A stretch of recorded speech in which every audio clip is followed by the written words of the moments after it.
Law supply आपको क्या कहता है? तो देखो लॉ सप्लाई आपको मैंने बताया ही था क्या, कि अगर प्राइस बढ़ेगा तो क्वांटिटी ऑफ सप्लाई बढ़ेगी, और प्राइस यदि कम होगा तो क्वांटिटी ऑफ सप्लाई कम हो जाएगी।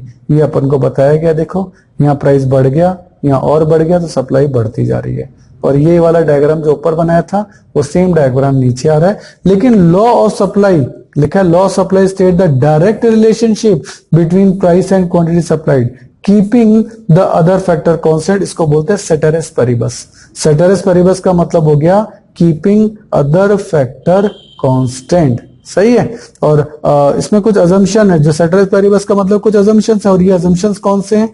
वो ये हैं, लिखा है ना, कीपिंग अदर फैक्टर कांस्टेंट और सेटेरिस पेरिबस। इसका मतलब है कुछ चीजें चेंज नहीं होनी चाहिए, अदरवाइज लॉ ऑफ सप्लाई जो है वो आपका वर्क नहीं करेगा। इसलिए कुछ चीजें जो हैं वो आपकी अपन को ध्यान रखनी पड़ेगी, उनमें चेंज नहीं होना चाहिए। ये रूल तभी जो है वो आपका एप्लीकेबल होगा। क्या? No change in the price of other goods, चाहे सब्स्टिट्यूट हो चाहे कॉम्प्लीमेंट्री हो। No change in the state of technology, technology में कोई चेंज नहीं हो। No change in the price of factor of production, no change in taxation policy, no change in goal of producer. वही सारे content हैं जो कि आप पहले डिस्कस करके आए हैं। सही है। Reasons for law of supply. Sir law of supply क्यों अप्लाई होता है? जैसे डिमांड के लिए आपके रीजन है, वैसे इसके भी हैं। पहला प्रॉफिट मोटिव, ऑब्वियस है, हर फर्म ज्यादा प्रॉफिट कमाना चाहती है। ज्यादा प्रॉफिट जिस काम में होता है आपका, उसमें इंटरेस्ट बढ़ जाता है, तो आप उसकी सप्लाई अपने आप ही बढ़ा देंगे, और वाइस वर्सा उल्टा भी हो जाता है। Change in number of firm, number of firm बढ़ गई मार्केट में तो सप्लाई अपने आप ही बढ़ जाएंगी, और नंबर ऑफ फर्म क्लोज हो गई तो सप्लाई अपने आप ही कम हो जाएगी। चेंज इन स्टॉक, आपका स्टॉक जो है वो लगातार कम ज्यादा होता रहता है। सही है। When the price of good increases, seller ready to supply more goods from their stock, however at a relative lower price, the producer do not release big quantity from their stock, they start increasing their inventory with a view। अच्छा, कभी कभी future में उनको लगता है कि prices और ज्यादा बढ़ेंगी तो वो सप्लाई रोक भी लेते हैं, तो वो स्टॉक को भी मेंटेन करते हैं इस तरीके से। लेकिन सर कुछ जगह ऐसी होती है जहां एक्सेप्शंस हैं, यानी वहां लॉ ऑफ सप्लाई एप्लीकेबल नहीं होता। जैसे फ्यूचर एक्सपेक्टेशन जो अपनी बात हुई थी, जब आपको पता है कि शेयर का भाव 20 रुपए का होने वाला है तो आप 12 रुपए में उसको क्यों बेचेंगे? अपन ने ऐसा एग्जांपल लिया भी था। एग्रीकल्चर गुड्स, एग्रीकल्चर गुड्स तुरंत नहीं उगती। अगर पल्स, व्हीट, राइस वगैरह इनकी कमी है तो आप तुरंत सप्लाई नहीं बढ़ा सकते कि प्राइसेस तो बढ़ रही हैं, लेकिन आप उगाने में 3-4-6 महीने तो लगेंगे, तो डेफिनेटली इनकी सप्लाई तुरंत नहीं बढ़ाई जा सकती। Agriculture good is exception for the law of supply. Perishable goods, vegetable fruit वगैरह आप ज्यादा रख ही नहीं सकते, क्योंकि 1-2 दिन में तो खराब ही हो जाते हैं, तो ऑब्वियस है वो आप एक हद तक ही उसकी सप्लाई बढ़ा सकते हो कि मार्केट में कोई वेजिटेबल फ्रूट लेने आया, मार्केट में कुछ कमी है, अपने प्राइस बढ़ा ली, लेकिन एक हद तक ही, उसके बाद आपके वहां माल ही खत्म हो जाएगा। रेयर आर्टिकल जैसे पेंटिंग ऑफ मोनालिसा, मोनालिसा की जो पेंटिंग है वर्ल्ड में एक ही है, पिकासो ने एक ही बनाई थी। अब इसकी प्राइस तो खूब है, 25-30 करोड़ रुपए, लेकिन आप उसको और तो नहीं ला सकते, और कहां से लाओगे? उसने बनाई एक ही थी, तो रेयर आर्टिकल में आप सप्लाई नहीं बढ़ा सकते। बैकवर्ड कंट्रीज, बैकवर्ड कंट्रीज में जैसे अपन अफ्रीकन कंट्रीज की बात करें, वहां इतना रिसोर्सेज ही नहीं है कि आप जो है अपनी सप्लाई बढ़ा सके। वहां तो जितना पैदा हो गया उतना हो गया, बाकी के रिसोर्सेज तो है ही नहीं, तो इन चीजों का अपन को ध्यान रखना पड़ता है। These are the exceptions of law of supply. Okay, तो देखिए अब अपन टॉपिक पढ़ते हैं movement along the supply curve, यानी change in quantity supplied due to price. Price के कारण जो है ये हो रही है। कैसे होता है ये सब? ये चीज देखो मैं आपको डायग्राम में समझाता हूं। देखिए ये तो अपन को पता लग ही गया कि सप्लाई पॉजिटिव स्लोप्ड होती है ना। तो जैसे जैसे आपकी प्राइस बढ़ेगी वैसे वैसे आपकी क्वांटिटी सप्लाइड भी बढ़ेगी। सही है। तो अब मान लो अभी जो आपका कंटेंट चल रहा है वो सप्लाई प्राइस ये है और क्वांटिटी ये है। अब मान लो प्राइसेस आपकी बढ़कर ये P थी, अब ये P1 हो जाए, यहां आ जाए, यहां से 90 डिग्री पे ये मूव हो जाएंगी, और क्वांटिटी जो पहले Q थी वो बढ़कर क्या हो गई? Q1 हो गई। सही है। तो पॉइंट A पे पहले आप यहां थे, अब यहां आ गए पॉइंट B पे। ये कहलाता है अपवर्ड मूवमेंट, है ना।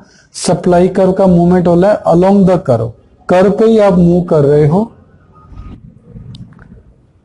ये अपवर्ड मूवमेंट है। पहले आप कर्व पे यहां थे, अब आप यहां पहुंच गए हैं। ठीक है। ऐसा उल्टा भी हो सकता है कि प्राइस घटकर यहां P2 हो जाए तो आपकी क्वांटिटी भी कम होकर क्या हो जाएगी, Q2 हो जाएगी। पहले बढ़ गई थी अब कम हो गई, पहले ये बढ़ गई थी अब ये कम हो गई। इस तरीके से पहले आप पॉइंट ए से बी पे गए थे, अब आप ए से सी पे आ गए, ये कहलाएगा डाउनवर्ड मूवमेंट, आप डाउनवर्ड आ गए हैं। सही है, तो ये कहलाता है आपका मूवमेंट अलोंग द कर्व। सही है, तो देखिए ये डायग्राम में अपन ने बताई है। अब इसमें क्या हुआ कि जो क्वांटिटी है बढ़ी ना, ये वाली, ये कहलाता है एक्सपेंशन इन द सप्लाई, और ये जो क्वांटिटी कम हो गई ये आपका कहलाता है कॉन्ट्रैक्शन इन द सप्लाई। ये दो वर्ड याद कर लो, एक्सपेंशन एंड कॉन्ट्रैक्शन, ये वर्ड आपको ध्यान रखने हैं। सही है, ये किसके कारण हुए हैं, ये हुए हैं प्राइस के कारण। तो मैंने यहाँ इसका चार्ट भी आपको बना के दिया है कि changing quantity supply occur due to change in price, ये होता है मूवमेंट अलोंग द सप्लाई कर, क्योंकि आप कर्व पे ही घूम रहे हैं। अपवर्ड मूवमेंट भी हो सकता है, डाउनवर्ड भी हो सकता है। अपवर्ड को आप एक्सपेंशन कहते हैं, डाउनवर्ड को आप कॉन्ट्रैक्शन कहते हैं। यही अगर अदर फैक्टर के कारण होता, अदर देन प्राइस के कारण, तो फिर इसको कहते हैं शिफ्ट इन सप्लाई कर। पहले कह रहे थे मूवमेंट अलोंग द सप्लाई कर, अब कह रहे हैं शिफ्ट इन सप्लाई कर, शिफ्ट ही हो जाएगा। शिफ्ट कैसे, ये देखिए शिफ्ट, राइटवर्ड भी शिफ्ट हो सकता है इसलिए यहां राइटवर्ड लिखा है, और लेफ्टवर्ड भी शिफ्ट हो सकता है इसलिए यहां लेफ्टवर्ड भी लिखा है। राइटवर्ड का मतलब आप जीरो से दूर जा रहे हैं। सही, पहले आपका ये था और ये था, सही है ना, ये था आपका।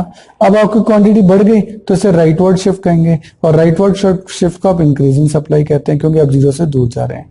और अगर आप लेफ्टवर्ड शिफ्ट हो गए, इस ये वाला कर्व बन गया, तो इस कंडीशन में आप क्या कहलाएंगे, डिक्रीजिंग सप्लाई कहलाएंगे। यहाँ कर्व ही नया बन रहा है, जबकि अपन ने पिछले वाले में देखा था कर्व एक ही था, पॉइंट नए बन रहे थे। यहाँ कर्व, यहाँ पहले एस था, अब वो S1 हो गया, फिर वो S2 हो गया। इस तरीके से आपका चल रहा है। किस तरीके से बनता है देखते हैं अपन। देखो, पिछली बार कर्व नया नहीं बना था, सप्लाई का कर्व एक ही था। इस बार क्या हो रहा है कि आपकी, इसको कंपेयर करके बनाते हैं अपन। ये आपका सप्लाई कर्व है, ये आपका सप्लाई है, ये आपका प्राइस है, ये आपका क्वांटिटी है। सही है ना, इस तरीके से है ये आपका। नाउ अब क्या हुआ कि आपकी प्राइस, जो प्राइस है वो तो सेम ही रही, प्राइस में कोई चेंज नहीं आ रहा, प्राइस तो सेम ही चल रही है। सप्लाई जो है ना वही कम ज्यादा हो गई, सप्लाई अदर फैक्टर के कारण आपकी S1 हो गई। अब ये कहां इंटरसेक्ट कर रहा है, यहां, तो क्वांटिटी बढ़कर Q1 हो गई, तो ये राइटवर्ड शिफ्ट हो गया और क्वांटिटी जीरो से दूर जा रही है, ये कहलाएगा आपका इंक्रीज इन सप्लाई। और यही अगर आपकी सप्लाई लेफ्ट की तरफ शिफ्ट हो गई, तब यहां इंटरसेक्ट हो रहा है, तो ये कहलाएगा Q2, ये लेफ्टवर्ड शिफ्ट कहलाएगा, और ये आपका कहलाएगा डिक्रीजिंग सप्लाई। पिछली बार कर्व एक ही था, प्राइस में चेंज आ रहे हैं। देखो, पिछली बार प्राइस में चेंज आ रहे थे, इस बार प्राइस में कोई चेंज नहीं आ रहा, क्योंकि इस बार अदर फैक्टर्स में चेंज आ रहा है, प्राइस में आपका कोई चेंज नहीं आ रहा है। तो इन दोनों कर्व में बेसिक डिफरेंस आप देख लीजिए कि यहां आपका जो प्राइस है उसमें चेंज आ रहा है, यहाँ प्राइस में चेंज नहीं आ रहा है। यहाँ कर्व एक ही है, यहाँ कर्व डिफरेंट आ रहे हैं। पहले ये S था, अब ये S1 हो गया, और देन ये आपका S2 हो गया। ठीक है, ये कहलाता है एक्सपेंशन एंड कॉन्ट्रैक्शन, ये कहलाता है इंक्रीज एंड डिक्रीज। सही है, ये अपन को ध्यान रखना है। सर कर्व तो समझ में आ गया, लेकिन इसके वो अदर फैक्टर होते कौन कौन से जो प्राइस के अलावा हो, जैसे प्राइस ऑफ अदर गुड्स, जैसे price of factor of production, state of technology, taxation policy, objective of the firm, number of firm, expectation of change in prices. ये सब प्राइस के अलावा के आपके रीजंस हैं जो कि अपन को ध्यान रखने हैं। आगे फिर मैंने इनके डिफरेंस दिए हैं कि मूवमेंट अलोंग सप्लाई कर्व, यानी जो ड्यू टू प्राइस होता है उसका, और शिफ्ट इन सप्लाई कर्व जो ड्यू टू अदर फैक्टर होता है, उनके बीच में क्या क्या डिफरेंसेस हैं वो सारे दिए, और विद एग्जांपल दिए हैं। ये देखिए, यहाँ प्राइस बढ़ने पर आपकी सप्लाई बढ़ी है, यहाँ प्राइस कम होने पर आपकी सप्लाई कम हुई है। यहाँ प्राइस में कोई चेंज नहीं आ रहा, उसके बावजूद सप्लाई बढ़ रही है और कम हो रही है। ये सब क्यों हो रहा है, ये हो रहा है due to other factor. Then आप में आ जाएगा प्राइस इलास्टिसिटी ऑफ सप्लाई। अब डिमांड में तो इसके लिए चैप्टर ही अलग था, लेकिन यहाँ इसके लिए चैप्टर अलग नहीं है, ये साथ में ही चलेगा। तो प्राइस इलास्टिसिटी किसको बोलते हैं, price elasticity of supply refers two degree of responsiveness, कि लॉ ऑफ सप्लाई आपको ये तो बताता है कि प्राइस बढ़ने पे सप्लाई बढ़ती है, पर कितनी ये नहीं बढ़ाता, ये नहीं बताता। ऐसे लॉ सप्लाई आपको ये तो बताता है कि प्राइस कम होने पे सप्लाई कम हो जाएगी, पर कितनी कम हो जाएगी ये नहीं बताएगा। तो इलास्टिसिटी आपको ये बताता है कि यदि प्राइसेस 20% बढ़ गई या 20% कम हो गई तो सप्लाई कितने परसेंट बढ़ेगी और कितने परसेंट कम होगी, यानी ये उसकी क्वांटिटी भी आपको परसेंटेज में बता देता है। सही है, तो ये डिग्री ऑफ रिस्पॉन्सिवनेस बताता है और supply of commodity with reference to change in price, price में सप्लाई में क्या आपका रिलेशनशिप है वो पूरा बताएगा। Methods for measuring price elasticity, दो ही मेथड है, परसेंटेज और ज्योमेट्रिक मेथड। सही है, इसमें से ज्योमेट्रिक मेथड अब 12th के कोर्स से हटा दिया गया है। परसेंटेज मेथड का फॉर्मूला जो है वो सेम है जो आप डिमांड में पढ़ के आए हैं, बस सप्लाइड आ जाएगा डिमांड की जगह, percentage change in quantity supplied upon percentage change in price. सही है, या फिर आप इसका एक दूसरा फॉर्मूला यूज ले सकते हो, प्रोपोर्शनल मेथड जिससे कहते हैं, ये उसका फॉर्मूला है, डेल्टा क्वांटिटी यानी change in quantity upon change in price into original price upon original quantity. सही है, तो ये अपन को ध्यान रखना है। अच्छा, प्राइस इलास्टिसिटी और सप्लाई इज पॉजिटिव ऑब्वियस है, ये अपन पहले से ही पढ़ के आए हैं कि हाँ भाई ये पॉजिटिव रिलेशनशिप रखती है, ये अपन को ध्यान रखना है। नेक्स्ट आपका ज्योमेट्रिक मेथड, ज्योमेट्रिक मेथड आपके कोर्स में नहीं है तो अपन अब आगे सीधा आते हैं kind of elasticity of supply. तो देखो पहले डिमांड की भी 5 टाइप्स थे तो इसके भी 5 हैं। पहला परफेक्टली इलास्टिक, परफेक्टली इलास्टिक आपको ये बताता है कि ये सप्लाई कर्व जो है परफेक्टली इलास्टिक है, इसलिए इलास्टिसिटी जो है वो इनफाइनाइट है, यानी प्राइस चाहे कितनी भी बढ़ जाए चाहे कितनी भी कम हो जाए, क्वांटिटी देख लो चेंज हो रही है बट प्राइस में कोई चेंज नहीं हो रहा। तो आप खुद सोचो, प्राइस में कोई चेंज नहीं हो रहा, उसके बावजूद क्वांटिटी कितनी भी चेंज हो सकती है, तो ऐसा कहलाता है फिर तो इनफाइनाइट है। लेकिन ये एक इमेजिनरी कॉन्सेप्ट है, प्रैक्टिकली ऐसा पॉसिबल नहीं है। परफेक्टली इलास्टिक ये कहता है प्राइस में चाहे कितना भी चेंज हो जाए क्वांटिटी में कोई चेंज नहीं होगा, यानी elasticity of supply equals to 0।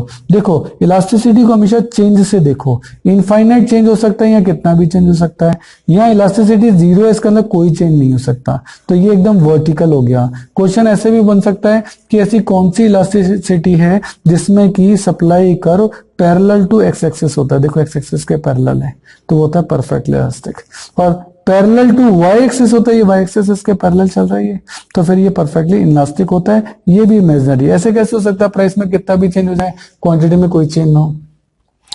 फिर आपका आता है हाईली इलास्टिक, हाईली इलास्टिक का मतलब है कि ज्यादा चेंज हो जाना, यानी प्राइस में तो कम चेंज हुआ लेकिन क्वांटिटी में क्या हो गया, ज्यादा चेंज हो गया। कैसे देखते हैं, आप इसको देखिए इस तरीके से, ये आपका 0, ये x, ये y, ये प्राइस और ये क्वांटिटी, ठीक है ना। अब हम ये कह रहे हैं कि इलास्टिसिटी जो है, अब जैसे जो हाईली इलास्टिक है उसमें क्या कि प्राइस में तो कम चेंज हुआ क्वांटिटी में ज्यादा हुआ। देखो मैंने प्राइस का तो जो रेक्टेंगुलर है वो कम बनाया है और ये ज्यादा बड़ा है। अब इसके दोनों जो पॉइंट्स है ना इनको आप मिला दीजिए तो थोड़ा सा फ्लैटर कर्व बना है। सही है,